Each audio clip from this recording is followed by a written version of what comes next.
torbatamii sagalii barumsa sadarkaa lammaffaa kutaa kudha lammaffaan qoramee jechuudha. Qormaata biyyoolessaa 80 taa'ee 81 taa'ee 82 taa'ee 83 ji'a adoolessaa keessa gara golfee gara hojii kanaatti akka godhuuf yeroo nawaamee waaqayyo karaa hin beekameen qormaata yookaas madaallii kanaaf kennamu fudhadhee darbee akka carraa guddaa gara Finfinnee yookaas iddoo biraatti kan baradhatu hin ta'in barumsa ergaadhaan barumsa sadarkaa dippiloomaatti yookaan theological education by extension program kan jedhamu yookaas barumsa ergaadhaan darbuu sadarkaa dippiloomaatti iddoo sanatti jalqabe.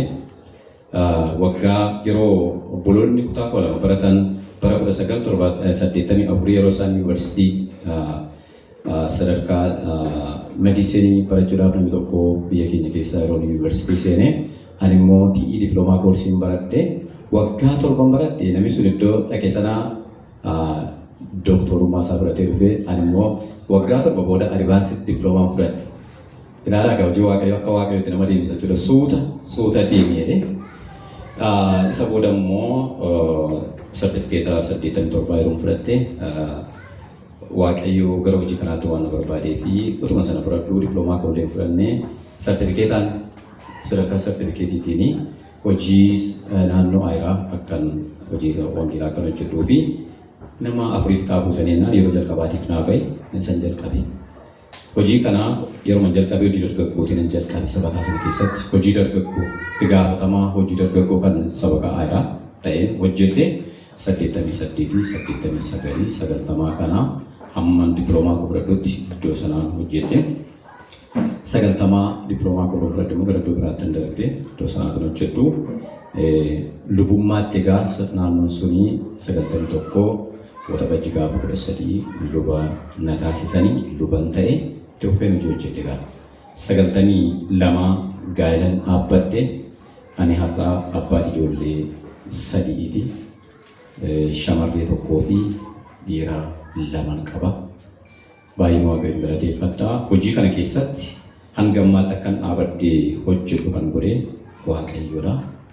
Sanee 8 yookaan Waxabajji 8 bara 2018 darbe kana waggaa 30ffaa koonii ayyaaneffatee darbe hojii kanatti erga dhufee jiru.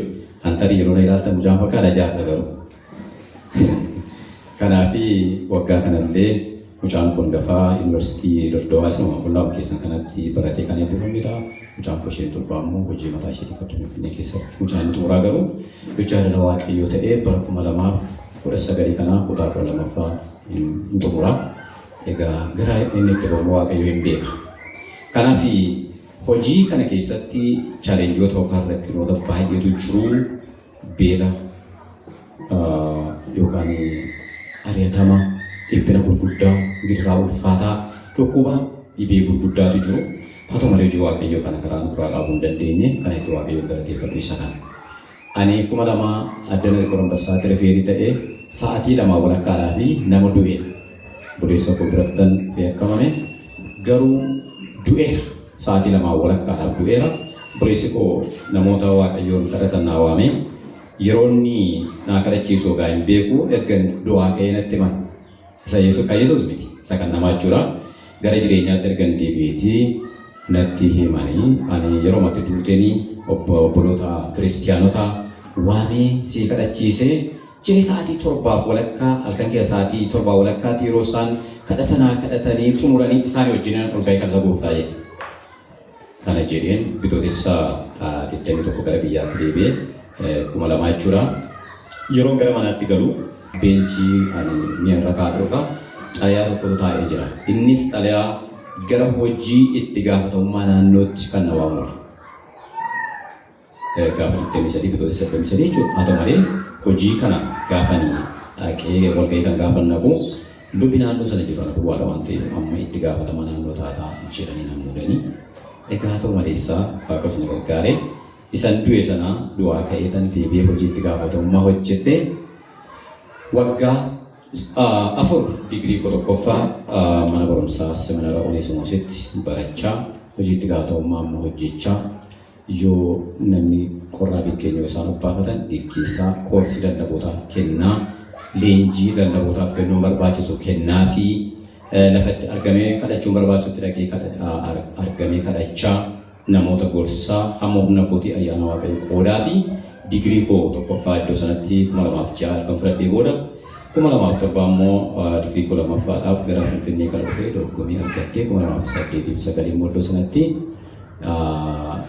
theology systematic theology kan jedhamutti master's koo fudhadhee gara biyyaatti deebi'ee amma sabakaa masanirraa hojjedhu gara hojii barsiisummaa tarii baay'een keessan duusa dhaga'uu dandeessu Oneesimoosiin seenaa isaa dhaga'uu dandeessu akkuma kanallee immoo seenaa Oneesimoosis dhaga'uu dandeessu biyya keenya keessatti gaaddoo guddaa qabaa seminaara Oneesimoos Nasib jedhamee iddoon sun amma dura Bible School jedhee kan jalqabame amma garuu gara sadarkaa seminaariitti guddatee diploomaadhaaf digirii leenjisaa iddoo sanatti waamame 2012 kaasee iddoo sana barsiisaa ta'ee jira. Har'agaa waggaa 7ffaa waggaa 24 sabakaa irraa hojjettee waggaa 25ffaa kootti immoo gara iddoo sanaa dhufeen egaa har'a waggaa 7ffaa kun hojjechuutti jira.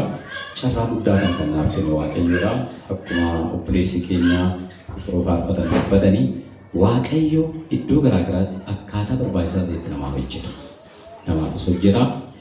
Iddoo kana immoo har'aa karaa dokteerii keenya dokteer gaarii bilbilanii akka sagalee Waaqayyoo isiniif qooduu fi galgala kana gara dhimma dargaggoo kan jedhamu irratti gabaabaatti hojii jira.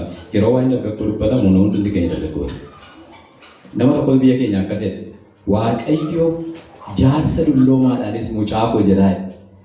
Jaartii dulloomtu gadi gugguuftee deemtuunis mucaa koo jedhaa.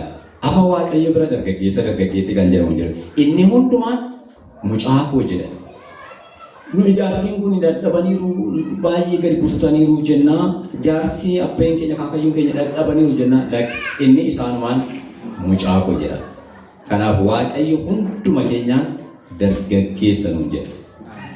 Ameen jettu? Garuu maaliif ameeniin cooree ta'a? Mee ameen jedha ameen? Dhaggeeffachaa ture ameeniin cooriin godhinaa. Ameenii yeroo hundumaa waldaa Waaqayyoo keessatti yoo bulluqe haleluuyaanis yoo ol ka'e diinaa gubannaadha. Ameen jettu? Namni tokkollee yeroo ameenii haleluuyaa nunaan gadhiisaa. Akkas jedha namni Waaqayyoo tokko. One hallelujah is enough for David. Akkasii haleluuyaa tokkittiin seexanaaf gaadha. Akkana xiitii abriiti. Xiitii abrii. Beektu xiitii abrii jechuun isa boba'aa adeemee dhaqee waartuu danda'u jechuudha. Kanaaf one hallelujah is enough for David. Gabaabaatti Waaqayyoon kadhadheen wanta waliin dubbachuun barbaachisu wajjin dubbanna. Galanni siif haa ta'u. Yeroo kana waan nuuf laattee ulfaatu. Akeeka diinaatiif kaayyoo seexanaa hundumaa ifattee jiraadhaa jettee iyyama jireenyaa nuuf laattee chaappaa ati jireenya keenya irratti chaappessite. Bara ati nuuf dabalteen jiraachuutti jiru. Iyyama seexanni nuuf illaan. Biyyi lafaaf gadi foon keenyaa nuuf illaan. Akka nuuf yeroo hundumaa daandii nutti barbaada. Kallattii ilaallata. Haala mijeeffata. Garuu yaa Waaqayyo harkaa nu baaftee iyyama jireenyaa nuuf laattee hamma ammaatti fuula kee dura dhaabbatanii warra aarsaa galataa siif dhiyeessan waan nu gooteef galanni siif haa ta'u. Ati abbaa namarraa hin duunedha. Fira amanamaa aantii dhiyooti ati. Abbaa bara baraati. Bara baraan immoo jiraatti. Yaa gooftaa duuti dullumni rakkinni qoramsi gidiraan raawwatee sitti bu'uu hin danda'u. Ati bara mucummaa, bara saafelummaa, bara dargaggummaa, bara umurii giddu galeessummaa, bara dullumaa hin qabdu. Ati bara baraan Waaqayyoodha. Bara baraanis jabaan. Jabaan akka kee hin jiru. Kanaaf gooftaa jabina keerraa kan ka'etu hamaketa ba'uddaa gidduu jiraachuudhaaf dandeettii guddaa arganne. Eenyutu sirkaa nu baasuu danda'a? Eenyutu sirkaa fudhachuu danda'a? Eenyutu ati dhaabattee jirtu nu miidhuu danda'a? Kanaaf situ jira. Mee galateeffannoo Waaqayyoon. Situ jira. Waaqayyo situ jira. Ati jiraannaan nu jiraanne. Ati dhaabbata waan taateef nu dhaabbannee yoona kana geenye. Yaa gooftaa maqaan kee haa ulfaatu. Egaa Waaqayyo gara koo erga ta'e eenyuun sodaadharee eenyuun fuula duratti pheera maree garbichite Daawit. Eeyyee erga ati nu wajjin taate eenyuun sodaanna. Kan nu sodaanu tokko yoo hin jiru. Ati Waaqayyoodha. Nagaatti rabnee bulla. Nagaatti dammaqnee gara hojii keenyaa dhaqne eegalla. Gooftaa galanni siif haa ta'u. Ammallee ammayyuu irra deddeebii akka keenya bira nuuf darbe. Isaan sodaachuudhaan, yaadda'uudhaan, dhiphachuudhaan si gaddisiifne utuu ati abbaan keenya nurra jirtuu kan nu yaaddofne, kan nu sodaanne, kan nu dhiphanne, kan nu abdii kutanne yakki keenya raawwatee nurraa hamee caama. Dhiiga Yesuus Kiristoos isa Golgoota qaraanii irratti waggaa 2000 fuula dura dhangala'e nu qulqulleessi nu haaressi. Nama kee taana. Nama kee nu taasifadhu. Addaan siif baana. Addaan nu baafadhu. Amma immoo sagalee kee ati nuuf hirshi. Gurra qalbii keenyaa nuuf bani. Liidiyaadhaaf qalbii ishee bante. Kanaaf Phaawulos faan yeroo isaan wangeela dhimma ni lallabani isheen gurri ishee qalbii ishee waan banameef isin Phaawulos faan dhaggeeffatte amma gooftaa fudhachuu erga beektanii kottaa ana duukaa gala jette. Namni yoo qalbiin isaa baname si dhaggeeffatee si fudhachuu danda'a. Waldaa keessa taa'u miti qalbiin namaa fuula kee dura taa'u. Maqaa Yesuus Kiristoosiin qalbiin keenya fuula kee dura taa'ee si haa dhaggeeffatu. Hafuurri keenya fuula kee dura taa'ee si haa dhaggeeffatu. Waan hojiitti hiikkachuu barbaachisu hojiitti hiikkachuu akka dandeenyuuf ati nu gargaara. Galanni immoo siif haa ta'u. Maqaa gooftaa keenya maqaa Yesuus Kiristoosiin ameen. Akkuma amma isinitti himee ture waa'een umurii dargaggummaa keessa ta'anii Waaqayyo wajjiniin hafuutiif yaada Waaqayyo tajaajiluudhaaf nama Waaqayyo ta'anii aanga'anii jiraachuun maal akka fakkaatuun gabaabaatti walii wajjiniin ilaalla. Waa'ee dargaggummaa yeroo teenye ilaallu dargaggummaan macaafa qulqulluu keessatti iddoo guddaa baay'eetti namoonni dargaggummaatti utuu jiranii Waaqayyo wajjiniin hojii gurguddaa hojjetanii saba isaanis namoota isaanis gargaaranii gara ce'umsaatti deebisuu danda'aniiru. Sagalee Waaqayyoodhaa teenye ilaallee sagaleen Waaqayyoodhaa waa'ee kanarratti yeroo dubbatu dargaggummaa keessa ta'anii jireenya Waaqayyoon beekuutiif hafuura Waaqayyoo simatanii hafuura Waaqayyooti wajjin hafuun dubbii salphaa akka hin taane mucaa Yaaqoob Yoosef irraa waan guddaa barachuu dandeenya. Yoosefi sagaleen Waaqayyoodhaa kan inni jedhu mucummaa tokkos dargaggummaatti hafuurri Waaqayyo jireenya isaa keessa bule. Hafuura Waaqayyo isa jireenya isaa keessa buleen immoo abjoota. Abjuun abjootu kun immoo yeroo hundumaa waan gara hiikaatti adeemu ta'a. Macaafa Seera Uumamaa boqonnaa 37 irraa yoo ilaalle Yoosefiif obboloota isaa kan jennu argina iddoo sanatti. Iddoo kanatti obboloonni Yoosef nama abjuu sirrii qabuuf mul'ata sirrii qabu kanarratti yeroo hundumaa akeekni isaanii isa balleessuudha. Haa ta'u malee Yoosef keessa kan jiru hafuura Waaqayyooti. Yoosef irra kan jiru immoo ayyaana Waaqayyooti. Ayyaanni Waaqayyo hafuurri Waaqayyo kun Yoosefiin gara ulfina tokkootti isas geesse isaan qabee immoo lammii isaa yookaas maatii abbaa isaatii guutummaa gara ulfina tokkootti dabarsuudhaaf akka jiru Waaqayyo hafuurri qulqulluun inni isa keessa bulee kana ibseeraaf. Kanaaf jireenya Yoosef qabnee kan nu ilaallu yoo jiraate hafuura Waaqayyo isa jireenya isaa keessa buleef mul'ata Waaqayyo isa abjuudhaan mallattoo abjuutiin isaaf kenname kanaaf yeroo hundumaa amanamee kan jiraatu argina. Amanamummaa isaa kanaan abjootu kanaan waa'ee obboloota isaa kana yeroo abjoote obboloonni isaa rakkina guddaa itti raanga'uudhaaf yeroo isaa yaalan kana obboloota isaa duwwaa mootuu hin ta'in obboloonni isaa abbootii fi abbaa haati isaa yeroo inni waa'ee isaanii abjootes rakkina guddaa ittiin raanga'uudhaaf yaalle garuu nuyis dhuguma siif sagannaa qoomomnee siif sagannaa yeroo isaan jedhanii yaada mataa isaanii kennantu jira. Haa ta'u malee yeroo isaatti ta'eera. Kanaaf Yoosef irratti ka'uudhaan yeroo isaan biyya Gibxiitti mootii Phoxifaaraatti yeroo isaan gurguran argina obboloonni Yoosef kuni. Yoosef iddoo sana yeroo dhaqee ammallee mana mootii Phoxifaaraa keessatti amanamummaa itti fufee akka inni hojjete argina. Amanamummaa isaatiin mana sanaaf akka ergame, mootii sanaaf akka ergame, haadha warraa isaatiif akka inni ergame, hojii gurguddaa biyya sana keessatti akka inni hojjete. Gaaf tokko garuu gowwoomsaa haadha manaa Phoxifaaraatiin yeroo ishee rakkoo keessa gashuudhaaf kaate Yoosef jireenya hafuura Waaqayyoo isa keessa isaa jiru kana eeggachuudhaaf jecha yeroo inni kootii yookaas uffata yookaan qoloosaa isheedhaaf dhiisee adeeme argitu. Kun dubbicha maal? Amma dandee berbiyan. Waan isa keessa jiru ayyaana Waaqayyoo kana oolfachuuf jecha hafuura qulqulluu isa keessa taa'ee hojii Waaqayyoo gara fuulduraatti hojjechuudhaaf jiru kan oolfachuuf jecha waan isheen isarratti hojjechuudhaaf raawwachuudhaaf kaate kana of kaluudhaaf wayyaasaa harkatti dhiisee adeeme. Wayyaasaa inni harkatti dhiisee deeme kun rakkina guddaatiif Yoosefiin akka inni saaxilee argina. Isa ijoon dubbii maal abbaa warraa sheeronni galee ilaa namicha ibirticha kana ilaa hojjetaa keenya kana waan inni narratti raawwachuudhaaf dhufe waan guddaatu ture garuu gaafani itti utaalee qabadhu qoloosaa kana harkatti dhiisee bade jettee hadheessite. Haa ta'u malee mootichi badaa akka jecha sanaatti utoo wanti kun dhugaadha ta'e Yoosef automatically yeroo sanarra shanama ture. Garuu akka inni hin rashanamne akka inni hin ture kan godhe hafuurri Waaqayyo silayyuu isa keessa jira. Dubbiin kun immoo hadheessa sobaa waan ta'eef Waaqayyo mootii kana bira dhaabatee akka inni du'aan isa hin geenyeef eeggannaa guddaa godhetu gara mana hidhaatti akka inni to'atamuuf ta'e. Yeroo dheeraadhaaf mana hidhaa keessa ture.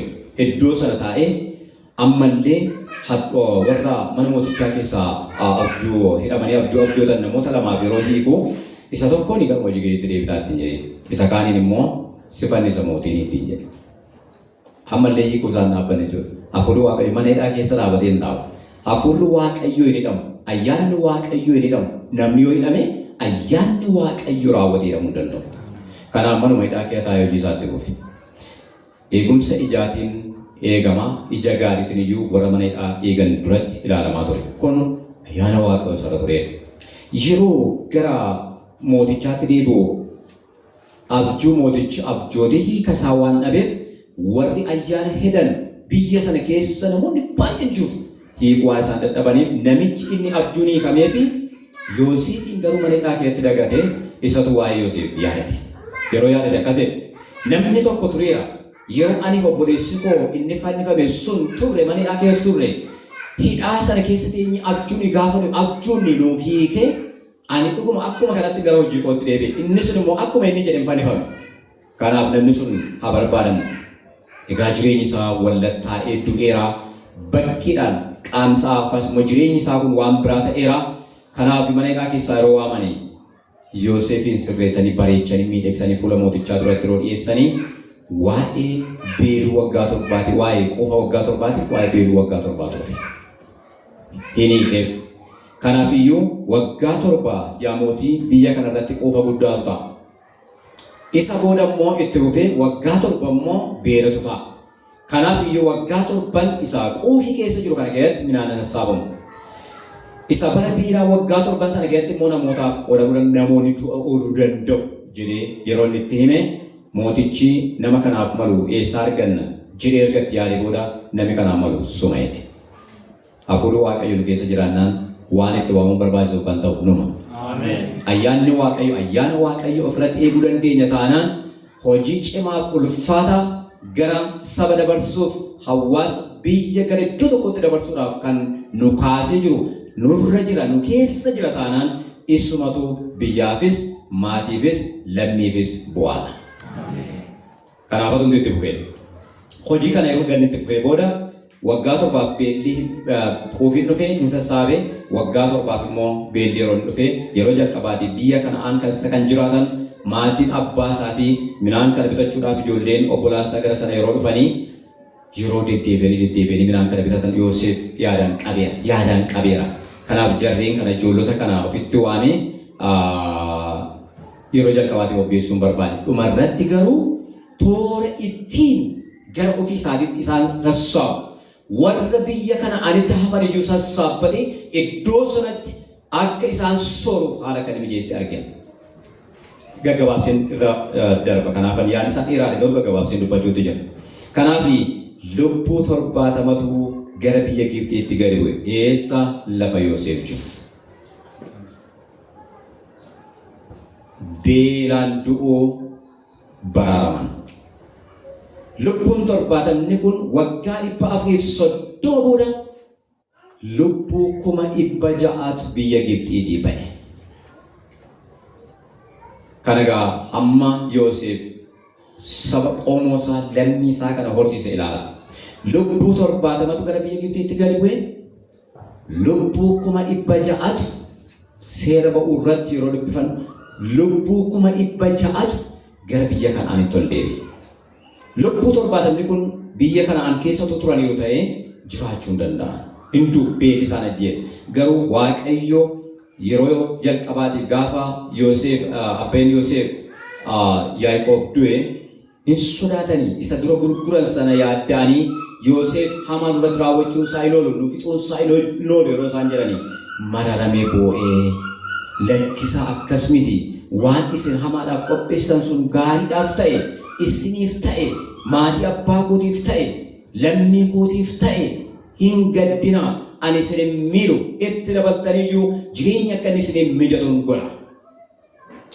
Hafuurri Waaqayyoon isa keessa jiru kuni waan isaan irratti hojjetan kana hundumaa bira darbee akka inni gara bal'inaan obboloota isaa wajjin jiraatu godhe. Kanaaf egaa innummaatti yookaas dargaggummaatti yookaas saafirummaatti yeroo kamitti iyyuu ayyaanni Waaqayyo namarra bu'ee jennaan lubbuun baay'een namaan baay'ata. Lubbuu baay'een namaa sanaan beela oola. Rakkina oola. Dhibee oola. Waan biyyatti dhufu jalaa miliqa. Kanaaf egaa dargaggoonni umuriin isaanii dargaggummaa keessa jiraniif abbootiinis ayyaana Waaqayyoo kan argatan yeroo kamiyyuu taanaan waa'ee kanaatiif of keessatti eeggachuun ayyaana Waaqayyoo irratti eeggachuun guddaadha. Haa ta'u egaa gara sagalee Waaqayyoo isaa dargaggoo jedhamu kanatti yoo ilaalle dargaggoonni humna jabaa, humna cimaa kan qabu yeroo hundumaa fiiguu kan danda'u, fiigee jalaa ba'uu kan danda'u,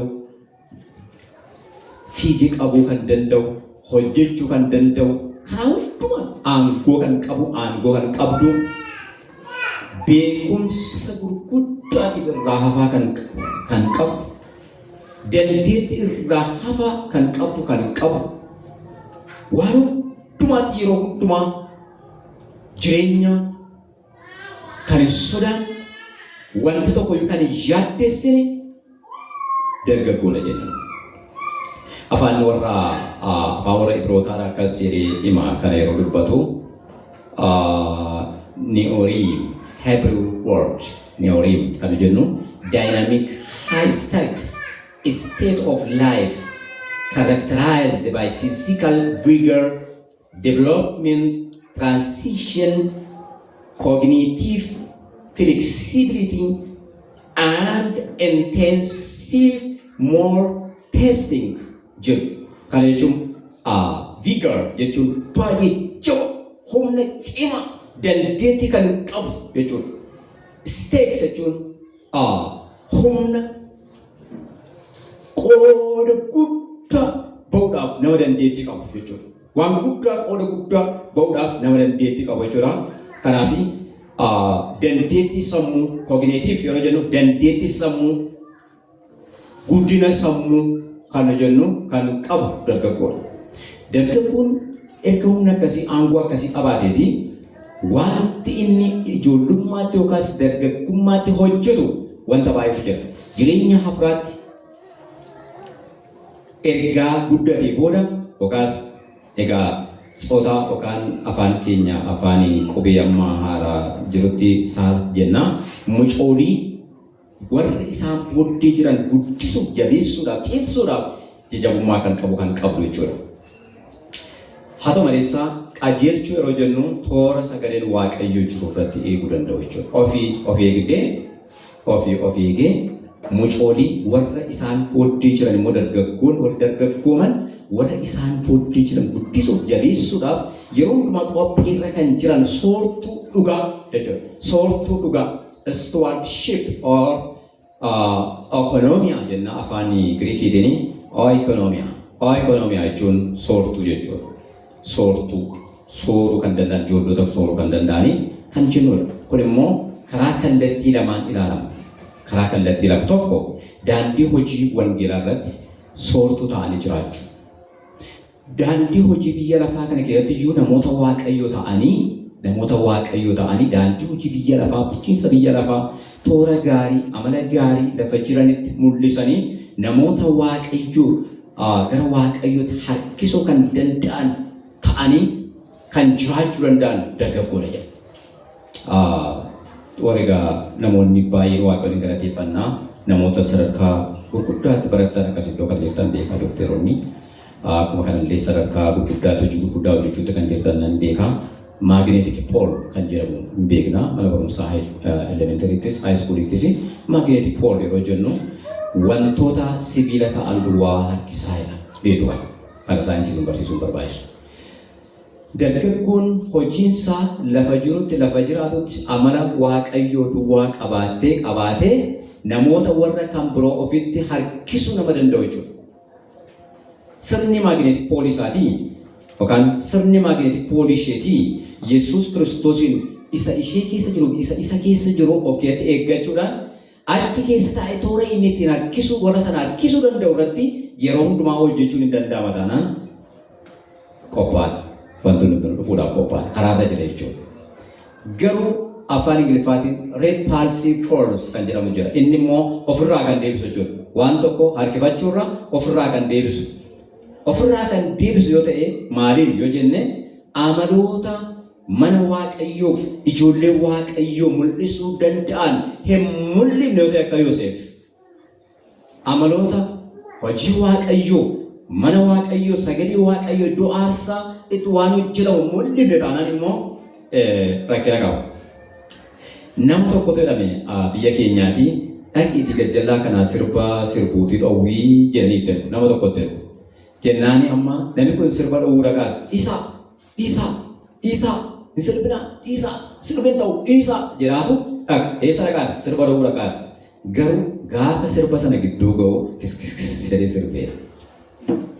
Dhowwuurra itti dabalamee sirbeera. Kun magnetic pole nama kanaa yookaas immoo akkaataan harkisuu gara waa dhowwuudhaaf dhaquu isaatii aktiivii hin taane yookaan paasiif sana jennu ta'e maal ta'e akee itti dabalamee hillixee seenee sirba. Kanaaf hojii iddoo garaagaraatti yeroo hojjetan amala waaqayyoo iddoo garaagaraatti agarsiisuun amala warra dargaggootaa ta'e gaariidha. Dargaggoo akka namoonni jiranitti umuriin isaanii beektotni addunyaa kanaa isa tokko waggaa 13 yookaan 14 amma 30 warri kaan immoo isa dabarsanii amma 35ttis dargaggoodha. Sanas haa ta'u kana ta'u garuu akka seera bara kakuu moofaatiif jalqaba bara kakuu haaraatti waggaa 30ffaa yeroo jedhamu umuriin nama tokko ga'ee hojii itti barbaadamuun barbaachisutti namni tokko yeroo darbu argina. Hojii kallattii lamaan ni jennu isa kana jechuudha. Afaan Giriik irraa kan argannu haaraa takkaa kan waa ittiin buun humna qabeessa ni'oos kan jennu dargaggoo cimaa takkaa waan tokkotti kan hin buune gaarii mudaa kan hin qabne hanqina kan hin qabne akkasiin tokko afaanni kun. Xumotoonis duraa boqonnaa 4 lakkoofsa 18ffaa yoo ilaalle waan achirraa argachuun caafata qulqullaa'aa keessatti waa'ee nama dargaggeessa ta'ee yeroo dubbatu namoota bu'aa guddaa dargaggummaa isaanii kaasanii hojii gaggaarii hojjetan seenaa isaanii akkuma sila dubbadde waa'ee Yoosef kaaseera itti aansuudhaan Daawitin argina. Mee waa'ee Daawit gabaabaatti dubbadde darba. Saamu'eel duraa boqonnaa 17 lakkoofsa 42 lakkoofsa 48 lakkoofsa 51 bira deebi'a. Saamu'eel duraa boqonnaa 17 lakkoofsa 42 darbee lakkoofsa 48 darbee lakkoofsa 51 irraa yoo ilaalle dargaggeessi ayyaana waaqayyoo qabu sodaataa miti kan jedhamuun ibsee darbe. Sodaataa miti.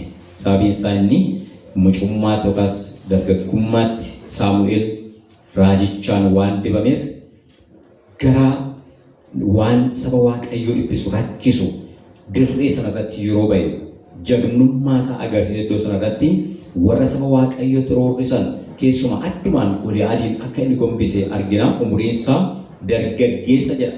Saamu'eel isa duraa boqonnaa 17 lakkoofsa 42 irraa dargaggeessa jedha. Kanaaf dargaggeessi roorrisa mana waaqayyoorraa saba waaqayyoorraa hafuurota hamoota hafuurota xuraa'ota hafuurota hin malle hafuurota hin taane kan daangessu.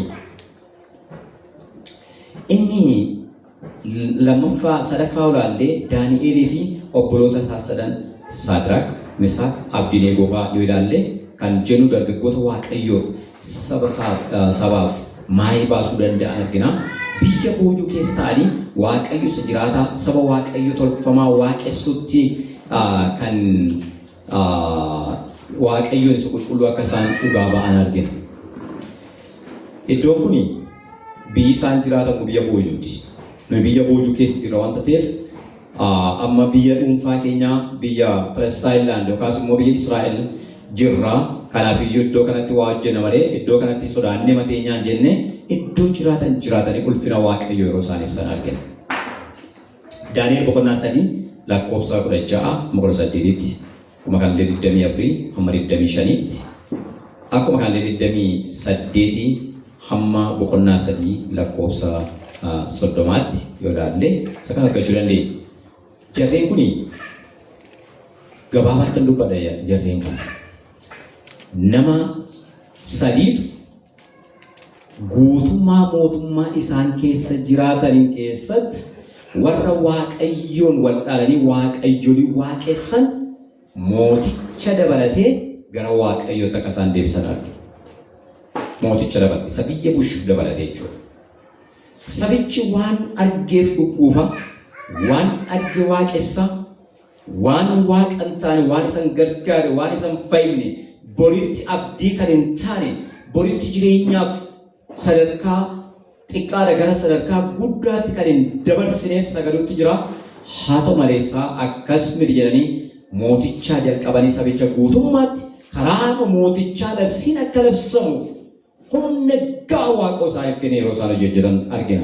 Mee macaafa Daani'el raajichaa boqonnaa 6 lakkoofsa 4 hamma 5tti boqonnaa lakkoofsa akkuma kanallee lakkoofsa 8 hamma 9tti akkuma kanallee darbee lakkoofsa 12ffaa hanga 28 dubbiftan isa kan argachuu dandeessu. Lakkoofsa 88ffaa adduma yoo dubbifatan wanta dinqii tokko argitu iddoo sanatti.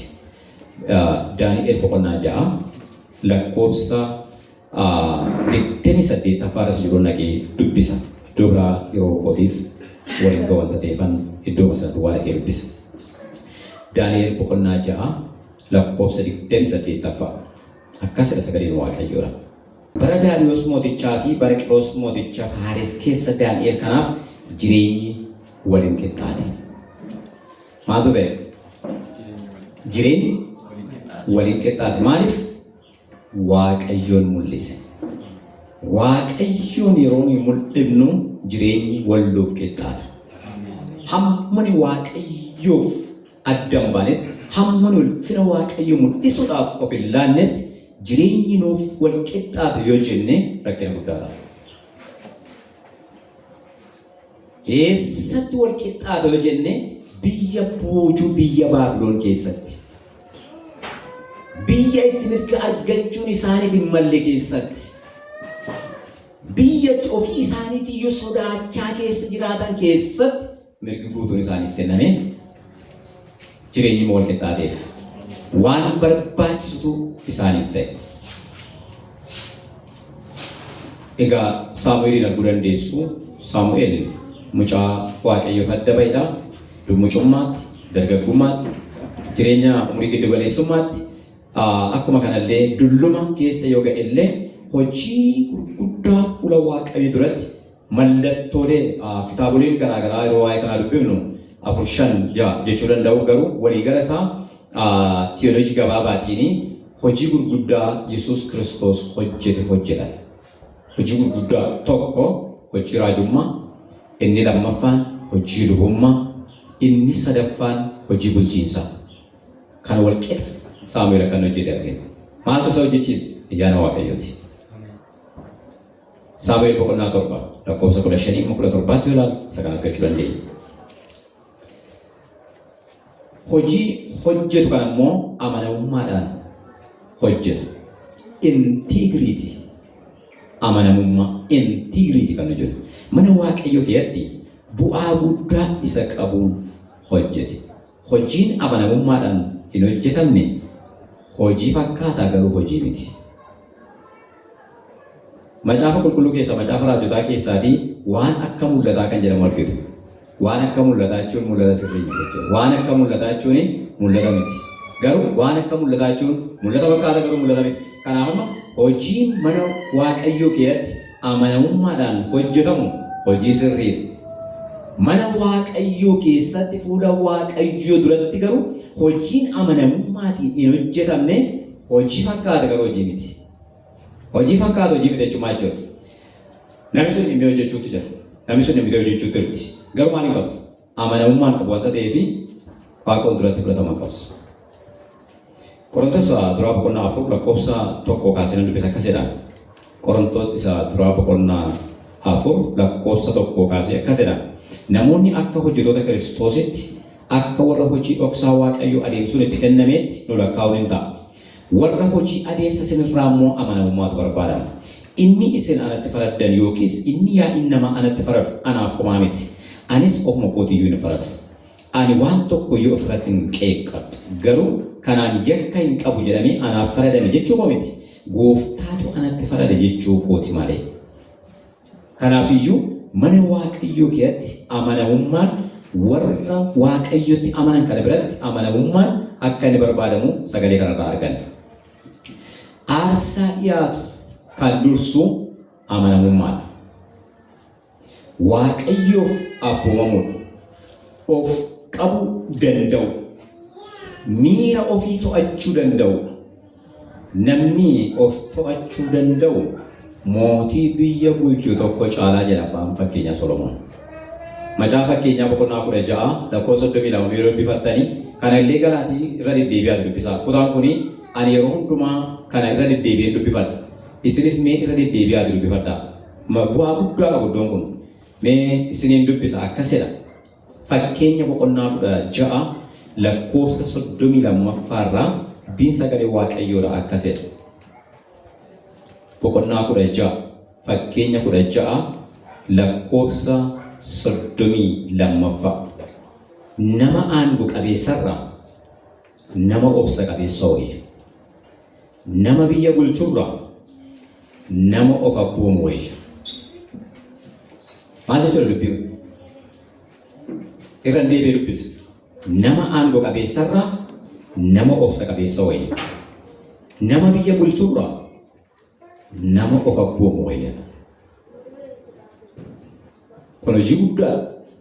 Kanaafi waa'ee Yoosef yeroo silaa dubbannee turre of abboomu. Of abboomuun aarsaa dhiyaatu fuula dura of abboomuudha. Of dhowwuudha. Sabaphuu kan jedhamu beektu biyya kanatti. Sabaphuu kan jedhamu. Sabaphuu jedhama biyya keenya keessatti namni yoo irra adeeme hin of qabu.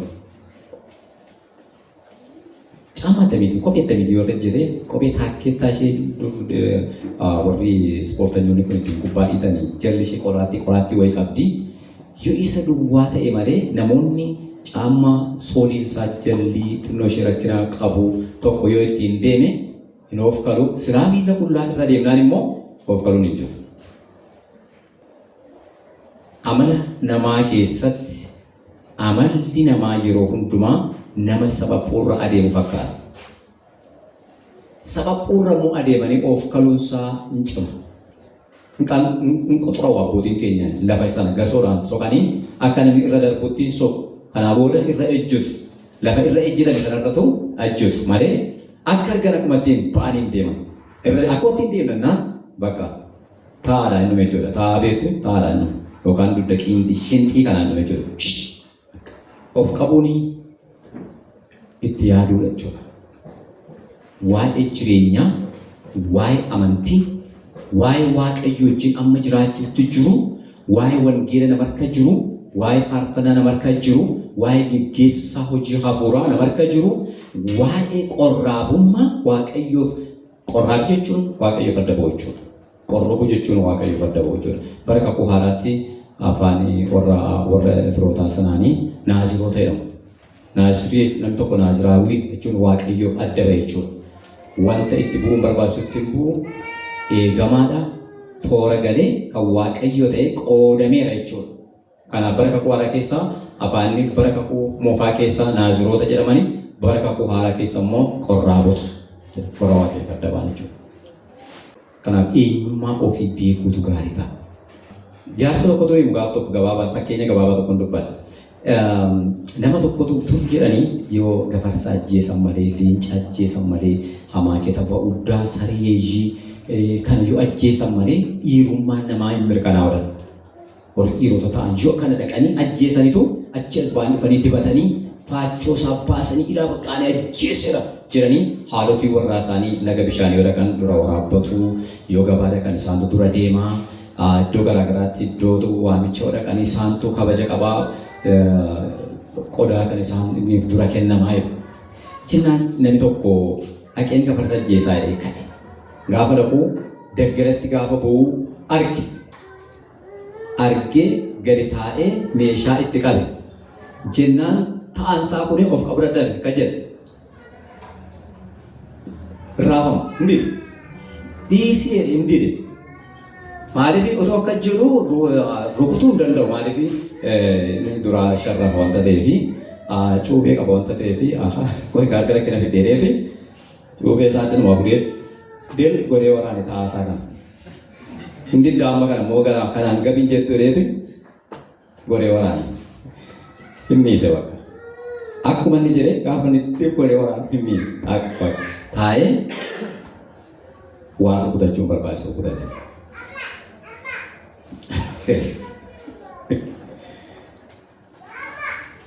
Sirbaa. Dhanna namaa kana keessaa sirbaa. Sammuu namaa kana keessaa sirbaa. Qalbii namaa kana keessaa sirbaa. Hin tasgabbaa'i. Waan amma sitti dhufe kana raawwadhu jedhe. Kanaafi fakkeenya 16:32 kana kanan kenneef namoonni yoo of qaban dargaggummaatti jireenya umurii giddu galeessummaattis iddoo kamittu haala kam keessatti iyyuu borceeni dibata haaraa dibatu. Namichi yeroo ajjeese maal argata jechuudha? Dibata jechuudha. Kana booda immoo hin sirban. Kunoo ajjeeseera bulu ajjeeseera. Beekameera amma kana booda bakka nama cimaadha jedhamee beekamu jechuudha hawaasa gidduutti. Kanaaf of qabu baay'ee barbaachisaadha. Inni birooni Saamu'eel qabeenyaa Waaqayyoof qabeenyaa mana Waaqayyootii fi amanamaa ture. Qabeenyaa Waaqayyoof qabeenyaa mana Waaqayyoo. Qabeenyaa Waaqayyoo jechuun maal jechuudha? Nama. Qabeenyaan Waaqayyoodha nama. Namni qabeenyaa Waaqayyooti. Qabeenyaa Waaqayyoo kuni namuma sanatu yeroo jalqabaatee ofiisaa eega. Itti aansee immoo nama biraa eega. Nama biraa in eegu yoo ta'e, ofiis in eegu yoo ta'e rakkoo guddaatiif saaxilamaa jira. Kanaaf Kiristiyaan yeroo jalqabaatiif ofiisaa eega, nama eega. Inni lammaffaan qabeenyaa mana Waaqayyooti. Qabeenyaa mana Waaqayyoo resource, cash, materials kan nu jennu kanaaf amanamummaa agarsiisudha. Haa ta'u malee amanamummaan kuni maal fida yoo jenne Waaqayyo wajjin walitti nama hambisa. Waaqayyoon duraa miliquun hin danda'amu. Waaqayyoon duraa miliquun hin danda'amu. Waaqayyoon hundumaatti nama arga wanta ta'eef iddoo hundumaa yeroo jiraatan, bakka hundumaa yeroo jiraatan tarii namni tokko biyya tokkooti gara iddoo biyya tokkootti yeroo darbu waan Waaqayyo iddoo sanatti bakka sanatti nama argine fakkaata hin arga. Waaqayyoon wanti dhoksu tokko iyyuu hin jiru. Egaa sagalee Waaqayyoo kana keessaatii sagaleen Waaqayyoodha gabaabaatti waa'ee amanamummaa kana yeroo namatti dubbatu dargaggoota irrattidha. Warra gurguddaas hin laallatu. Inni itti aanu Ximootiyoos. Ximootiyoos mana Waaqayyootti sagalee Waaqayyootiif amanamaa ture. Maqaan Ximootiyoos jedhamu kuni Waaqayyoon kan kabajan jechuudha. Waaqayyoon kan kabajan jechuudha. Afaan Giriikiiti. Timoteewos kan jedhu Timoteewos. team kan jennu honor, value kan jennu respect, reverential kan jennu la theos kan jennu waaqayyo yookaan god kan jennu la egaa nama waaqayyoon jaallatanii nama waaqayyo baay'ee gargaaridha. Namni kunis amanamummaadhaan Phaawulos yeroo sawaame hojii amanamummaa guddaatiin hojii kana kan hojjete argina macaafa qulqulluu keessaa. Hojii ergamootaa boqonnaa 16 lakkoofsa 1-5 ilaalle ergamaan Phaawulos hojii kanatti yeroo sawaame hin jaallate abbaan isaa Giriikii haati isaa Yihuudii waan taateef immoo akka aadaaf amala warra Yihuudotaatti kan qabsiise saba waaqayyoo warra jedhamanitti miseensa godhe hojii ergama wangeelaa kana Phaawulos wajjin akka inni hojjetuuf Phaawulos ofii isaa duukaa isa ergaa lama ergee fi ergama lamaan kana keessatti Phaawulos yeroo hundumaa isa qoqqobata. Of eeggadhu akkasitti hojjedhu amanamummaan hojjedhu fakkaattii ani waan ani hojjechaa ture na dhaggeeffadhu wantan ta'aa ture ilaali na duukaa bu'i na hordofi jedhee akka abbummaatti yeroo isa gorsu argina. Timootewos 2:22 Timootewos 4 lakkoofsa 15-16 kuma kanallee Timootewos 1 lakkoofsa 18 kutaa kana waan baay'ee dubbifachuu dandeessu. Adaraa eeguu mee sirumtuu jedha adaraa eeguu jedhame mee jedha ammas adaraa eeguu hundi keessa jettaniitu kan mee hundi keessa jedhame adaraa eeguu asii jettaniitu adaraa eeguu jedhame adaraa eeguu isin dhufanii adaraa eeguu yaa Ximootiyoos wanta adaraa sitti kenname sana jabeessii eegi.